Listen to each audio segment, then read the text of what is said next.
president of that agency. We're coming to you live from the Wait a minute. No, we're not. We are pretending to come to you live from the Subaru of Gwinnett studio inside the Sonesta Gwinnett Place Atlanta Hotel, because this is our monthly show that will be running on Gwinnett Business Radio X. My good friend over there, Mike Salmon, and I have agreed we're going to continue to do our remote podcast or remote show from home as we are working through the COVID-19 crisis. So what do we do here on our show? We talk about business and social media. We talk about ways that you, a business owner, can make social media work better for you. We try to have a lot of fun. We try to bring on great guests and give you an expanded sense of knowledge that'll help you out in this space. This show is brought to you by the firm ePresence, and we're a social media agency. We do that for both companies and individuals. So got something we've been talking about a little bit on the show. If you've heard us talk about this before, this is not going to be a surprise. We're running webinars for people to get on LinkedIn and clean up a LinkedIn profile. We do 5 things that make your profile look great. And a lot of you need to know that LinkedIn is key. Did you know that LinkedIn only had 35 million subscribers in 2008? So here we are in the next financial crisis. We're up to 680 million people on LinkedIn. That means that LinkedIn is going to be ground zero for helping you get that next position, get a promotion, or build some ROI if you're doing sales. So you ought to join us for this. We were running this for $37.50. It was half price. We're doing it all the way up until the end of May. At the end of May, starting in June, so June 2nd is the first day we're running our webinar in June. It's going up to $74.94, which is our normal price. So come on, join us. We've got about 29 seats left through the end of the month. Join us for the $37.50 and learn how to make LinkedIn work great for you. All right. So we got a great show for you today. In fact, I'm a little nervous. We got somebody big to join us. But before I do that, I want to tease you with a little news. The news today is we're going to talk about how you can please the LinkedIn algorithm. And buying it a bourbon is not the way to please it. So I'm just telling you, we're going to teach you how you can make sure you make that LinkedIn algorithm work well for you. We also have a great customer or a listener question that's going to come in. But before we get into that, I want to bring in our guest. So I got to straighten my shirt up. Let's make sure I'm sitting straight. This guy is awesome. He is running his own daily podcast. I'm surprised he had time to join us. Help me welcome Glenn Haussman to How's Your ePresence? Glenn! Hey, thanks so much. You got to try harder with trying to get good guests. You're really scratching the barrel here with me, Mark. That is right, except that when we get down to the section we start talking to you, anyone that has 16,382 followers on LinkedIn isn't a nobody. Hey, hate to correct you, 16,800. Give me enough credit, right? No, well, it's not your fault. I'm very fortunate that this crisis, everyone's at home, everyone's so bored. They're saying, "Hey, let's connect with Glenn." So I love it. Very, very fortunate to really be able to expand my audience right now.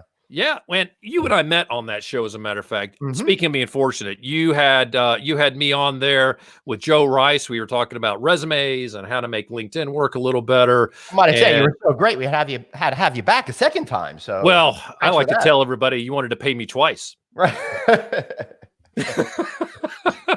So who is Glenn? Right? You don't have time on your show to really go into this, but a lot of people do know. But I've got your bio. It's like 5 pages long here, and it says that you have more than just one podcast. What other podcasts do you run? I do. Well, things are changing a little bit because of the COVID situation, but because of this, things have changed. I think I just said that twice. But anyway, I had the Mothership Show, No Vacancy with Glenn Haussman. We'll be celebrating our anniversary. We'll make sure we fix that on the back end. Thank you very much. So we'll have we got that. We got the No Vacancy with Glenn Haussman, our Mothership podcast. We also have the Hotel Design podcast and the Hotel Tech podcast and the Business of Hotels podcast. All 3 are on hiatus right now because of the COVID crisis. Obviously all of us have lost a lot of business. That's no surprise out there. So those things are all in holding mode. But I also do the Checking In with Anthony and Glenn podcast, which, while not on hiatus, and while the No Vacancy podcast is not really on hiatus, during this time, we kind of combine them. we kind of dropped all of our typical, walls that we had up there, and we just created this live show that's kind of No Vacancies, checking in with Anthony and Glenn, or checking in with Anthony and Glenn, brought to you by No Vacancy. Who the heck knows what it is, but people seem into it. Well, it is a great show, and for those of you out there that are interested in what's going on in the hospitality biz, Glenn and Anthony really get into that space. And what's great is you guys are bringing folks in that are talking, what does the future look like? There's a lot of questions. If you want the pulse of what's going on in that space, this is a great show to jump into and listen. But besides the podcast that you guys are doing, and who's Anthony, right? That's what I say all the time. So you have a great co-host with Anthony. I do. Those of you guys might know Anthony Melcuri as the host of the Travel Channel's Hotel Impossible show. I think it's now airs all the time on Discover America, which is a great channel to catch up on that. So it's a lot of fun being able to do a show with him because he's a hardcore hotelier, right? Yeah. He's that general manager type personality that gets in there in the properties. And me, I approach the industry a little bit differently. I'm on that executive kind of universe. I started out as a hotel industry journalist. Well, I started out in elsewhere, but I found my way to being a hotel industry journalist at some point. And I kind of fell into the mix with all of the CEO types, all the executives, all the chief development officers for all the major brands, all the major management companies are the ones that actually run a lot of the hotels that you folks see out there. So we have very different kind of views. He's property level down. I'm kind of property level up. So it worked out really great for the back. It does work well. That's a good partnership. Yeah. And so you are a public speaker. So you're running conferences, you're the keynote, you're the MC, you do all of that kind of work as well. I did all that. Yeah. Well, hopefully, knock on wood, that'll be back soon. I think it's important for everybody to know that we've all been crushed hard in this. Right. I lost so many speaking gigs, March, April, May, June, July. I have no idea what's going to happen with some of them in the fall, but I'm quite concerned about that. So, we had a good thing going in that, but now we've all got to switch gears and try to reinvent ourselves, which is why social media, in my opinion, has been really, really so critical now. Right. It is certainly keeping us connected. Well, Glenn, thanks for being here. Folks, we'll drop more of his bio in the show notes, so please take a look for that once we've finished the end of this thing here. So let's do this. If you're okay with it, Glenn, so you know how this goes. You get to sit here and be my live studio audience. So as I say something and you think I'm wrong, you get to call me out. You get to give me feedback on news, whatever it is. Jump in, throw it at me. All right. Sound like a deal? All right. A good thing was I've been practicing my booing and hissing all morning. So I'm ready. Well, that's awesome. Well, good. I haven't, it's been a long, I've got 3 kids. I've been booed and hissed daily. Yeah, I hear you. My kids I've got 16-year-old twins right now. They just sleep all day, so I don't even see them anymore. That is right. They wake up at 1. They say, "Where's the coffee?" Yeah, I get that. So here's the deal, folks. We would love for you to send questions to us. You can send them to me on any of my social media sites, and I have one social media handle, ePresence MG. So, and I recommend that you do the same thing. Standardize your handle everywhere you go. So send me an email or send me a direct message on Twitter, hit me on LinkedIn, wherever, Facebook. Send me a message if you'd like to be included in our listener questions. And so today's question comes from Howard Smith. Howard Smith is the Senior Vice President of Strategic Alliances and Sponsorships at Haussman Enterprises. So, Glenn, who am I interviewing? I know that you really wanted him, and so I'm not surprised by being called Anthony. So, have you ever heard of Haussman Enterprises? Nope. So these guys are they run Stone Mountain in Atlanta, which is this large park in Atlanta. They are the Harlem Globetrotters is their property. They have a lot of great things that they do. And Howard, as senior vice president with them, is really well connected. So I'm thrilled that he sent a question in. So here's his question. What are some guidelines for posting content? This is actually very nice because it really pairs nicely with our news for the day. Yeah. How often should you post? Also, what are some tips in ensuring content gets seen to the broadest audience? So here's the gig, which is really interesting. LinkedIn has the best organic reach of any system, any platform out there. So, and you know, and it logically, this makes sense because number one, how does Facebook make money? Through advertising. Hey, Anthony, Glenn, you didn't even let me go with it. What are you gonna do? That's right. So, Glenn, how much are you paying for your Facebook profile? I'd be paying $0. That's right. How much do you pay for Twitter? Also $0, and I'm kind of not even using it as much as I used to. So, all right, but what about LinkedIn? Are you paying? I'm a sucker. I'm a premium payer. Right. So as well as I am. So you can tell immediately LinkedIn is not necessarily focused exclusively on selling advertising. They do that and it's worth it if you have the right ROI, and that's a whole nother conversation. But because of LinkedIn's business model, they have a better organic reach. If you are posting good content, you'll reach more people on LinkedIn. Right. So when you're posting, that's correct, Joe. Actually, you probably say Eric because Eric's the producer on the back end, right? But it is because if you share great content on LinkedIn, you're going to reach more people. But let's just look at all social media.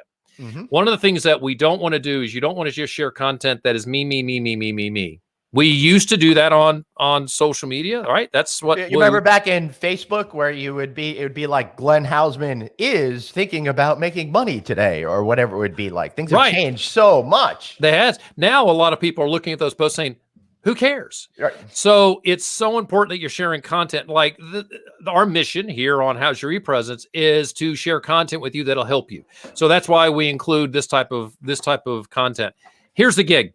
If you're sharing information that's going to help your audience, you're going to find that your engagement goes up because people will say something about it. They'll share it. They'll push it to other folks. So that's really, these questions are really an hour and a half seminar. So I'll add it to the list and we'll add that as the next webinar that we offer. And then we'll be able to get Glenn to join us there. So let's get to the news.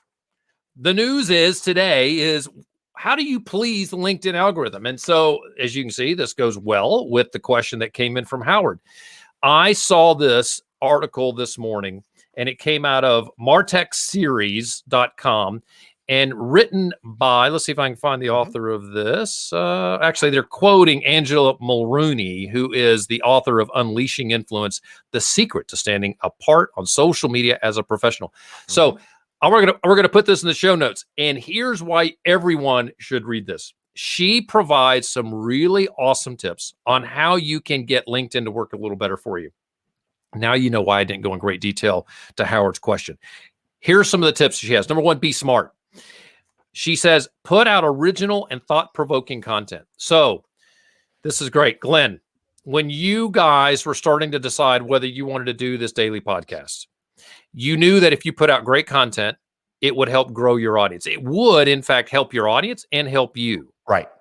And when you started this process, how did you get better at that? How did you decide what content was going to make your audience even inform them better? How did you come to that solution? Right. So if we're to look at just what we've been doing for the last 10 weeks or so with this new live show that we put together, it really came out of a place of need. Suddenly, we found ourselves off the road. Suddenly, we found ourselves in the most profound crisis the travel and hospitality industry has ever faced. Suddenly, we didn't know what to do. Everything was all confusing, and we were all freaked out. So the only thing that we could do is rely on what we know. And what we know is talking to people, getting people involved. So all we did, and it wasn't even like, hey, let me do something to try to find more people. It was more like, Anthony, Glenn, how can we work together to get the message out? We just hopped on my LinkedIn Live thing one day, and it just kind of went from there. Just, hey, so-and-so person I've known for a lot of years that happens to have an amazing title. Why don't you come on and share your experiences with us? And there was something that happened that I can't put my finger on, but because of the profound nature of this crisis, everything that people normally are about. Putting up those walls, trying not to really reveal ultimately who they are, speaking in a particular way that's not necessarily forthright and honest. All of that just dissipated. It vanished. It's like it never existed before. And people came on and they were open and honest, and you could feel it. And because of that, it made a unique connection with people that were watching, and it just kind of spread. That combined with the fact that people were dying for information. They were starved for a sense of understanding, the desperation to know that they weren't in it alone and that there are other people out there. And that's how it all just kind of came together, and it just kind of exploded on its own. Plus, Anthony managed to get on to LinkedIn Live, which I'd already had a couple of weeks into this. So then it just kind of exploded from that point. So here's something you did that you were able to provide something your audience wanted. That's right. You were able, and you didn't, and I suggest this is the methodology that I use, and you did it naturally. And that is, put yourself in your audience's shoes and pretend you're them. What do you want to hear? That's great. And you attempted to answer that, and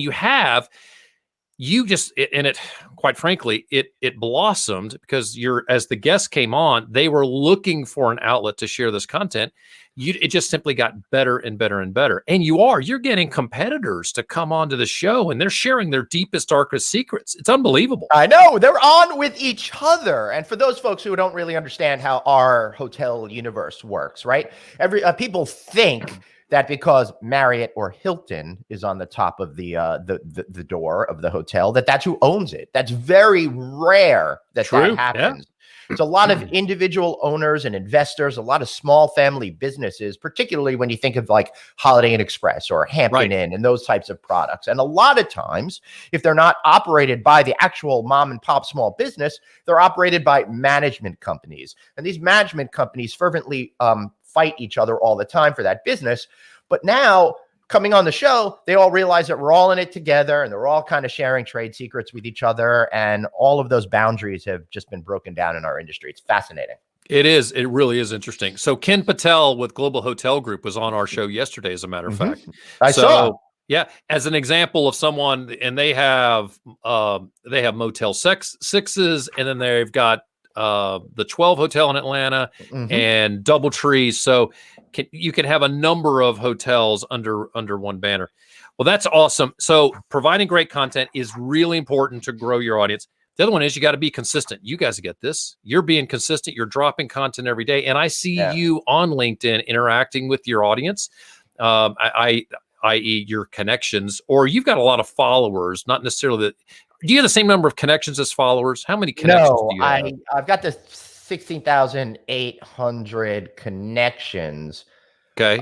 And then I'm not sure. I'm not even sure how to find the additional followers. Yeah. So that is, I'll show you that offline. But I do know, Mark, that I get like so-and-so followed you. And that seems to me mythic. I don't even understand how that works. Right. That part of it. Yeah, it's important distinction. So if I land on somebody's profile, I can go in and go up to the top of those two buttons. I can hit a connection request, or I can hit more.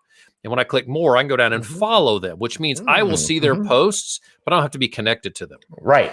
Now, this is hugely important. Huge. If you've got almost 30,000 connections, and Glenn, you're going to be there one day. When you are reaching that 30,000th connection, you're in trouble because you can't have any other connections beyond that, which means you got to delete connections. So when you're going to, and this will happen to you, when you reach that end where you're in the 25,000 range, you ought to start saying, follow me, follow me, follow me. If you send me a connection request, it's better if you follow me at this point. You'll still be able to see my content. Fascinating. I had no idea that that's how it worked. I love learning. This is awesome. That's right. This is good. So if you go look at Bill Gates, he's got a gazillion, millions of followers, but his connections are probably in the tens of thousands versus the millions, because you can only have 30,000 connections. I figured it just kind of switched over on its own at some point. I had no idea that's how it works. Yeah. So when I do get to 30,000 followers, should I be one of those guys that their whole claim to fame is just claiming they have 30,000 followers, but has absolutely no substance or meaning around it? Well, fortunately with you, that won't be a problem, but that's a very important That's why I bring it up. Yeah, there's a lot of people, and this happens to me all the time. I've got folks that are sending me connection requests, and all they're trying to do is grow their connections. And that's fine. There are other people that'll connect with you. I am much more interested in connecting with someone that can help me today, help me in 5 years, or help me in 10 years. That's a great attitude. I love that 5-year, 10-year thing. And if you don't mind, I got a quick story in regards to that. I love stories. Back earlier on in my career, and I mean before LinkedIn, really before the internet, the best way to network was going to events and cocktail parties, right? And I would go to 85, 90 of those a year because I was living in Manhattan. I was living in Brooklyn. And my wife said to me one day, she's like, you go to all of these events and you never come home with any work. I don't understand it. Why do you keep going? I said, because 5 years from now, 10 years from now, it's going to make the ultimate difference in my career. I'm not thinking about today. I'm playing the long game for tomorrow. And if I hadn't done that, I would be years behind, I think, where I am today. And I'm a guy that always feels perpetually behind in my life. So I'm glad I did one thing that got me ahead.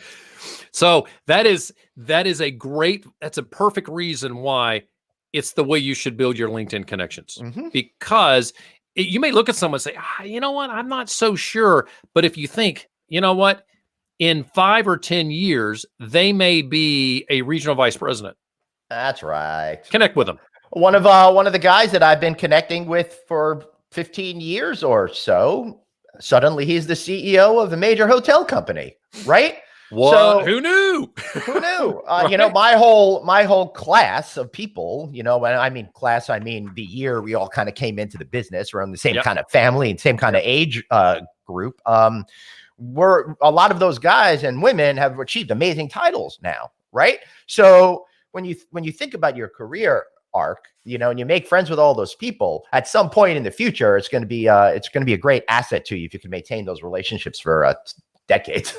huge asset. There's so many people that I see now in big time roles that I think, I remember they were a front office agent once upon a time.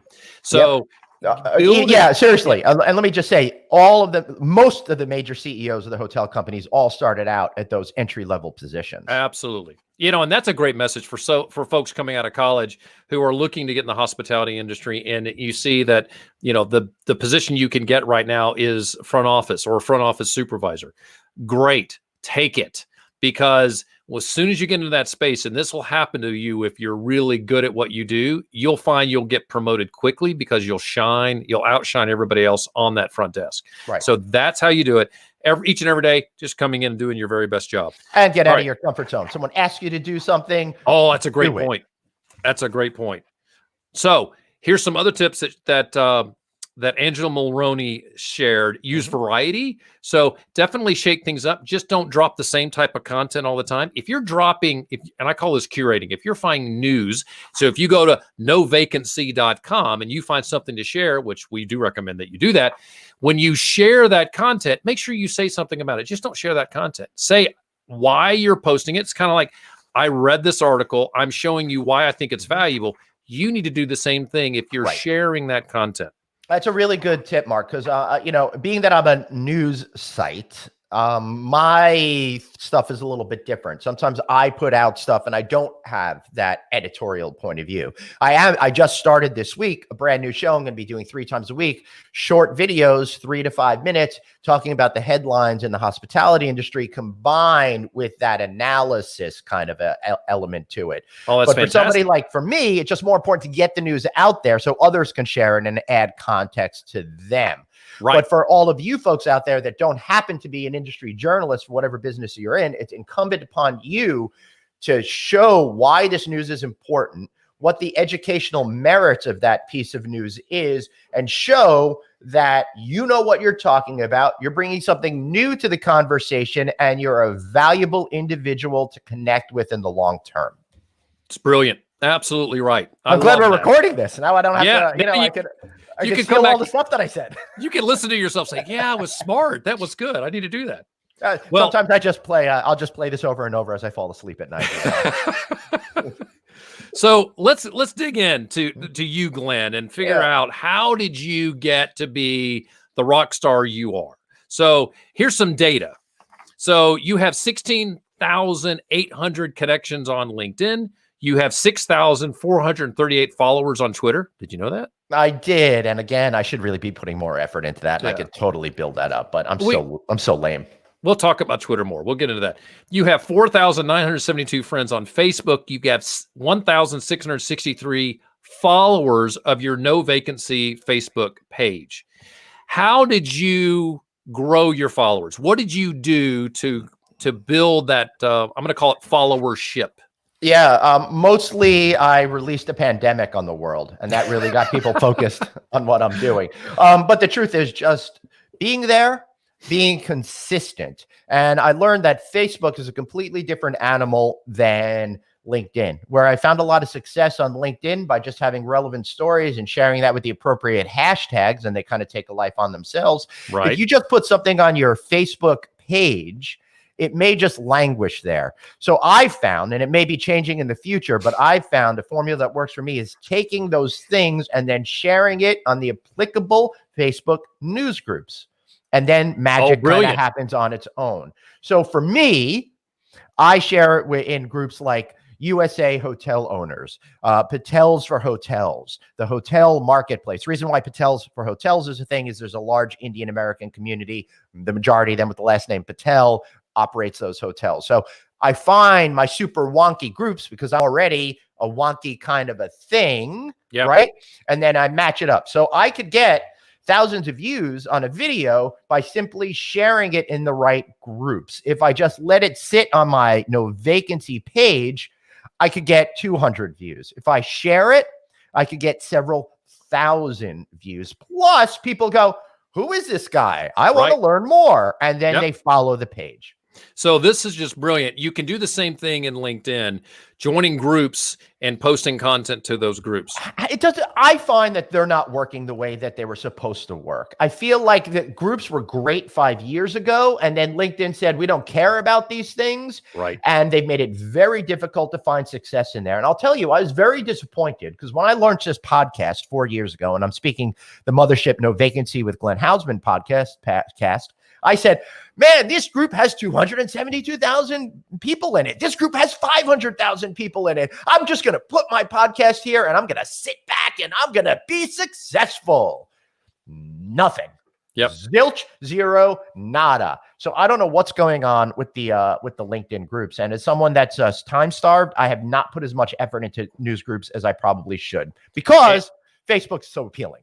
Yeah, and I will tell you, this is why it's worth bringing this up, is because the groups are something you can do. And I've had this question come up. How can I make groups work? And my comment is, you can post your content to groups, and that's fine. But what you're going to find is that people have to go into the group to see that post. And they'll get a notification that there's a post there until they say, I'm tired to see these notifications. Yeah, but it doesn't show in the feed. So it doesn't automatically push the feed. You're better off putting a hashtag on your LinkedIn post because people do follow hashtags, and that does show up in the feed. Well, that's just brilliant. On my No Vacancy News podcast and video page, I kind of have this back and forth issue that I'm dealing with because I have the 16,000 plus followers on my main page, and I only have a little over 1,100. I'm at 1,166 right now on the No Vacancy page. Where do I put my information? Right? How do I build that audience? How do I cultivate a new audience while still leveraging the power of my Glenn Haussman personal page, right? All I've been doing is been taking my post and basically copying it on the No Vacancy News podcast and videos business page with the appropriate hashtags. And every day I go on and I get new connections without having to do anything. Yeah. So here's what you could do. Here's a tip on the algorithm. Post your content on the No Vacancy LinkedIn page and don't share it, but comment about it or like it, and it will push it to your personal feed. And then what happens is people will see it, and it'll push them to go to the No Vacancy page. Great tip. The other thing you could do is there's this new feature on LinkedIn, and this is a little more labor intensive. You can invite 25 people a day to follow your No Vacancy page. Now and it's per day. You get to 25, they lock you out. You got to wait 24 hours to do it again. this works probably less for you because you're kind of a sole proprietor, right? You don't have a team that's working that site, is my guess. So if you have a team and you've got, say, 5 people that are on your sales team, you could have those 5 people. You got to give them admin access to the page, but have them I would do it for a month. Every day they come in, have them invite 25 people, and you'll find that the number of people that are following your page will grow exponentially. But you got to share something worthwhile to keep them there, right? Like what you're doing. I could share your videos to my company LinkedIn page, and that's not a bad thing because it's great content. But again, I got to say something good about it. But the point is, start there, share your content from that page, and like or comment. Don't share it. As soon as you share it, that splits those posts into 2 parts. Great tip. And I think the lesson we're all learning is no matter how much you think you know about social media, you really don't. I spend my whole life, Mark, saying, I don't know what I don't know. I take nothing for granted. I'm always a little bit confused. And I gotta tell you, I'm a little bit surprised that a guy like you thinks I know what I'm doing when it comes to social media, because I'm still confused. Well, the proof is in the pudding. When you look at your numbers, the proof is there. And we talked about this before. One of the values you have is you can stand up in front of 500, 1,500, 2,000 people, an MC at an event or the keynote or something, and say, follow me. But even then you say you're surprised you don't get more followers than you would think standing in front of that number of people, but it's still valuable. Correct. It absolutely is valuable. Every time you speak in front of a group of people, it's valuable. It's essential. Again, it's part of that long-term plan. I would not be sitting here with you today, Mark, doing this interview if I didn't put in the work speaking to groups of people where I had more panelists than members in the audience, right? And you know something? I'm going to tell you, all of you that are trying to grow your organization, if you're shy, if you're an introvert, you feel like you can't do it, I charge you that you're wrong. You can definitely get up. You have, by being the expert you are, you have something to share, and people do want to hear from you once you realize you've got something to share. And I'll guarantee you, how many hours a week do you work at your craft? You're an expert at it. And 80% of the people out there don't know what you know. So you can share it. What's interesting, Glenn's an introvert, so it was harder for him to get in front of people, I have a feeling. No, you're absolutely right, Mark. I know you may be joking, but I am a total introvert. And you are not. Are you really? Oh my God, yes. This 12 weeks, 10, 11 weeks, whatever it is I've been home has been manna from heaven. I don't have to talk to people. No, the true meaning of an introvert is somebody that could be very focused and have this persona like I have with you right now, but it's exhausting. And you need to go and have a lot of alone time and recover kind of after it. I get very, very tired before speaking gigs on the road. And then I feel a little bit energized afterwards. And then the adrenaline wears off and I just want to be left alone. I spend a lot of my time in a t-shirt and a hoodie like Mark Zuckerberg or something like that. But I'm freaking broke, you know? So, I think it's really interesting that you're pushed out of your comfort zone, but you are able to turn that into value. Everything that I'm doing right now here on this show, I was horrifically uncomfortable with at some point. But I knew as a trade journalist in the hotel business that the only way that I could further my career, the only way I could differentiate Glenn Haussman, me, from the brands and the companies that I worked for was to get in front of people, to learn the art of public speaking, to learn how to communicate and forge those essential relationships that over time would yield me business success, but also provide me with the skills that I have to communicate most efficiently and effectively to get my message across and get people to like me. So I'm going to be skeptic.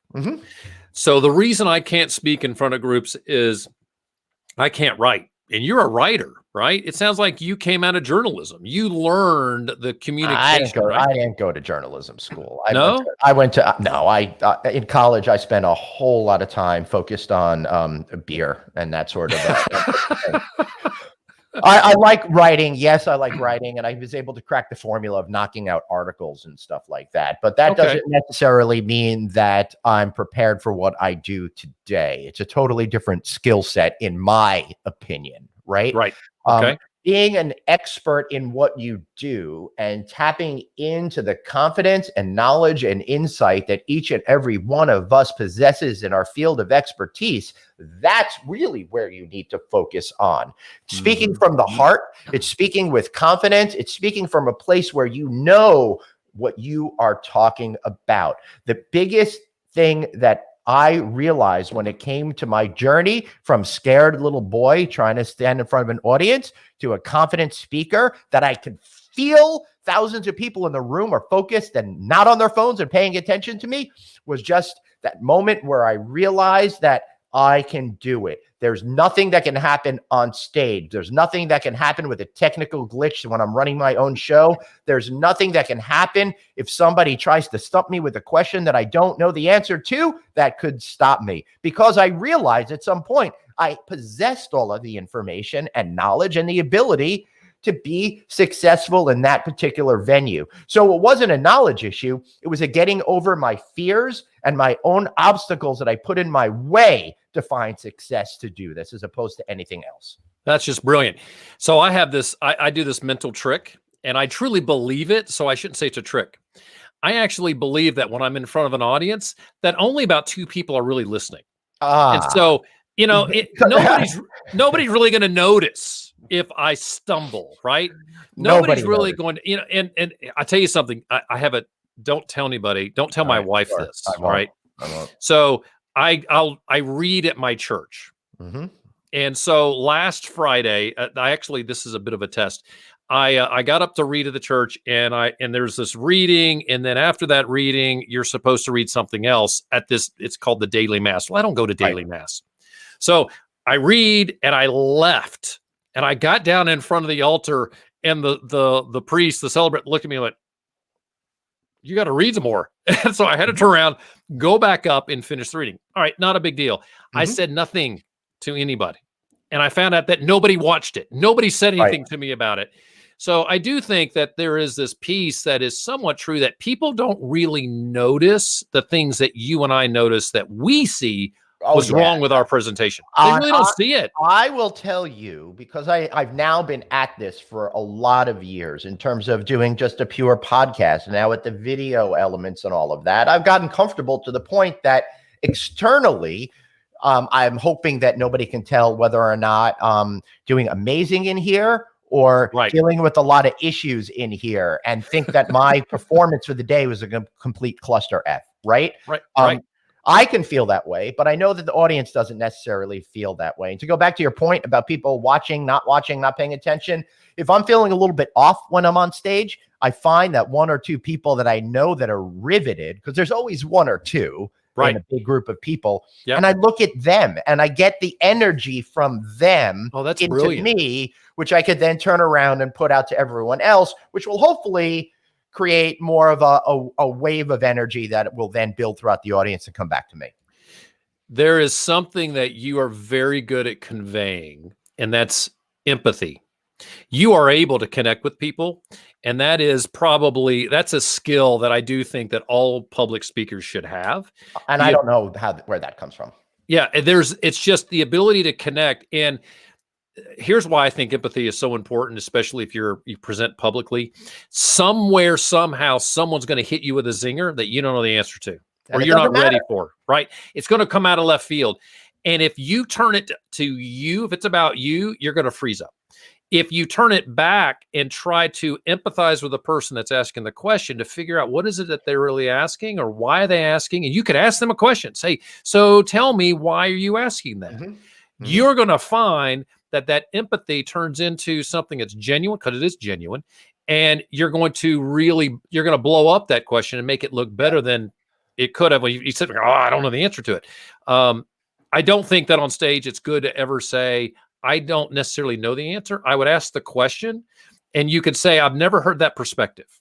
This happened to me in I spoke to HSMAI in New York, and a guy in the group said, what was the specific question he asked me? He said he couldn't achieve something on a post. Oh, it was a connection request. He said only people that are paid can connect to these folks. And if I get a paid version, will it help me to connect to these particular clients? And I had never heard that before. No offense to him if he's listening. He was wrong. That wasn't the issue. The issue was he'd been sending out too many connection requests, and LinkedIn had actually stopped him. I did not realize that was what was happening to him. So I said, you know what? That's an interesting perspective. I'm going to find out, and I'll post it on my website and on my LinkedIn profile when we're after this. So watch for that. So it drove people to my LinkedIn profile. And I'll tell you, and that goes back to what I was just saying about nothing can really prevent you. You don't have to know all the answers. Right. You just have to be really confident in not knowing the answer and conveying that. Right. Yeah, absolutely. Most of everything that we do is all show. It's all attitude and how we put ourselves out there. Hopefully I call it willingness, right? You're willing to do what you're doing. And I think the other issue, Mark, is that people don't listen, in particular when they're on stage. I spend a lot of time learning my craft, not by taking lessons with people that know what they're doing, but going to a lot of conferences and seeing people that they don't know what they're doing. Right. And listening is the one thing that I come back to over and over and over again. In improv, you're supposed to listen and do a yes and type of response to people. That's the fundamental basics for improv comedy. And it translates really well to whatever you're doing on stage. And it doesn't have to be a funny line coming after it. It just means that you're listening, you're acknowledging, and you're continuing the conversation. One of the problems that I see most is people hear what others are saying, but then ignore the basis for so many great questions that are right there that are being handed to you. And instead, they're looking at their piece of paper for whatever they wrote down as next. For me, the proudest moment that I've ever had in my career was speaking in front of the Asian American Hotel Owners Association over 2 days, a few years ago. And each day I had 5 of the top hotel industry CEOs, total of 10 over 2 days. I had a whole lot of questions in my pocket. I went out on that stage, and in 2 days, with the most impressive people in my entire industry in front of over 3,000 people, I never took out the questions from my pocket. Not once. I listened. That's awesome. I lived in the moment. And I responded in an organic way that had emotion and caring behind it. And I got through both of them. But it was genuine. I mean, that's what, and that's the key on this, that is there. So what I would urge anyone, some key takeaways, and I knew this was going to happen. Glenn and I could probably sit and talk for a couple of hours. I know our half an hour talk is already 42 minutes. Absolutely. So some just recap. You can grow your social media if you are willing to get out and do more public speaking, get in front of audiences, and that will help grow your brand, your personal brand as well as your company brand. I find we generate a lot more leads when I am doing more webinars, when I'm in front of more people, when I join the No Vacancy podcast show, I'm able to generate leads. So it is very worthwhile for you to try to do this. And then don't worry about getting zinged.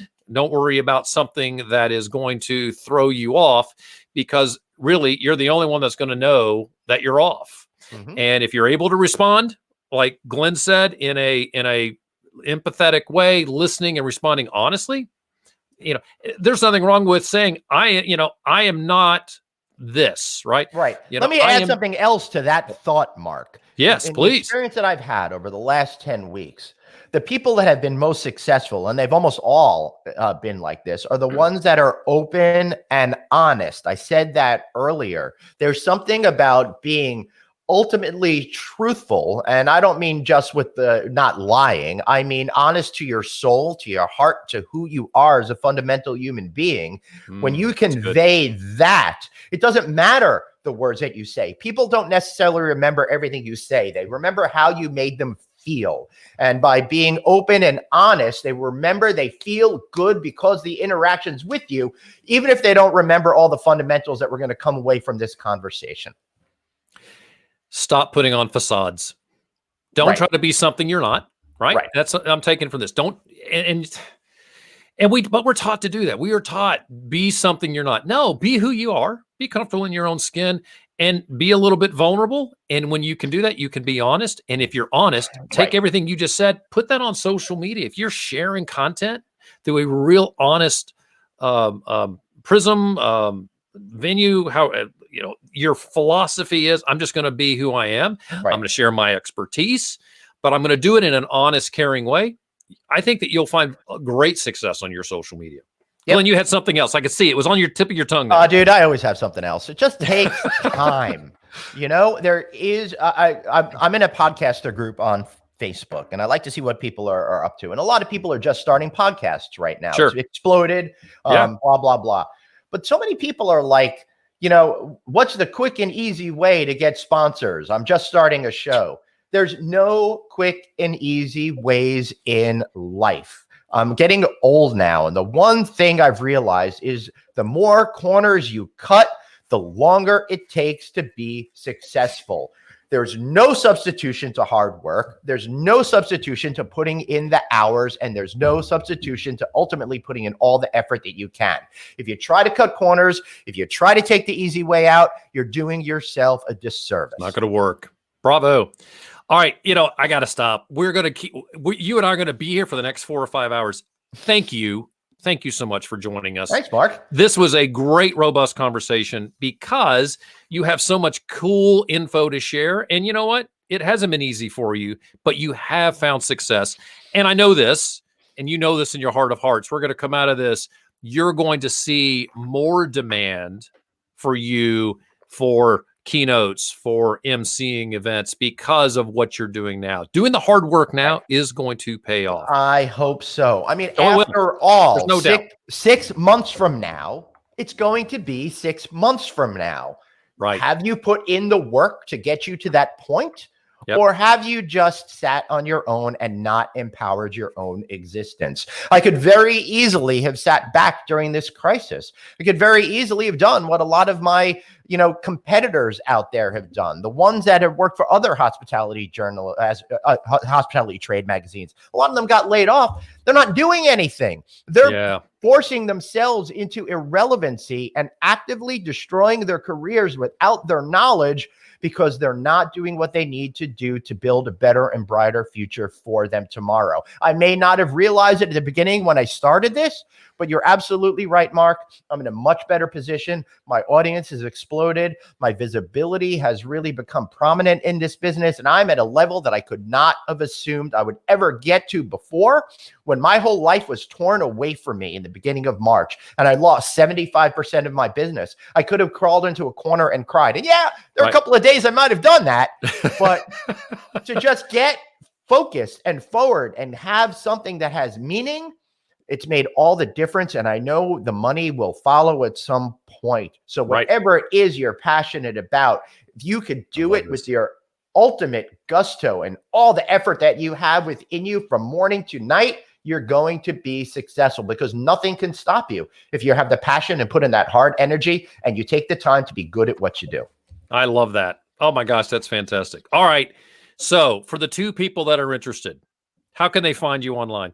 I got to tell you, man, I was hoping it would be 1. I'm delighted that the interest here has doubled from what I expected. We just doubled the return just like that. I know. Find me at novacancynews.com, of course, where you can text the word hotel to 66866 to get our newsletter. But most importantly, hey, follow me on LinkedIn. Notice I didn't say connect with me. Follow me on LinkedIn. Join our community on Facebook, all of that kind of good stuff. And honestly, drop me a note if you want to talk about any of this stuff. You can find me at Traveling Glenn. That's my social media handle. Outstanding. Glenn, thanks for being here, man. I appreciate it. Thanks, Mark. Great conversation. I love that. And I know that let's stay in touch. Who knows where things will go. And I think that I know that you're going to do well. Hey, dude, you're inspiring. You're really awesome at what you do, and you're such a terrific communicator as well. I had so much fun today, and I love not having to drive the conversation. Thanks for letting me talk about me, because no one ever lets me talk about me. I love it. Shows in my house, nothing. So, all right. So we have a deal. Anytime you want to talk about you, holler at me. We'll bring you back on. You can talk about you all day long. All right, excellent. See you tomorrow. All righty, my friend. Thanks for being here. Thanks, Mark. So for the rest of you out there, thank you for joining us here on How's Your ePresence. what do we do at ePresence? So we manage personal, company, and collegiate social media. So what does that really mean? That means we clean up the CEO's personal social media. We drive the company social media accounts with a great plan and outstanding execution. And we help every college student out there get a professional profile, because why? They're used to Snapchat. What in the heck is LinkedIn? We help with folks like that. And we also will help with consulting to make you all #better. So if you're interested in our offerings, you can go right to our website. By listening to How's Your ePresence, you automatically get a 5% discount. So go to ePresence.me. That's ePresence.me, because it's all about you. ePresence.me/How's Your ePresence, or give us a buzz, 404-939-8094. So for this show, just remember, we broadcast live on the each month for Business Radio X on the third Thursday at 3, but you can catch any of our shows 24/7 by going to businessradiox.com and selecting the Gwinnett Studio. You can also find How's Your ePresence on YouTube, iTunes, Google Play, SoundCloud, Spotify, and even on the Amazon Echo. Still love the Amazon Echo playing in my kitchen every once in a while with me on it. It's a little weird, but it also helps me get better. We had content every week, so you can stay up to date in all the business and what's going on in the social media world, so you can be better on social media. Also, catch us on our website, ePresence.me. We have all our podcasts there. This show is promoted by Amanda Pirch and produced by Eric Welch and Mike Salmon. Well, then, until next time, for my guest, Glenn Haussman, I'm Mark Galvin, and this has been How's Your ePresence on Business Radio X.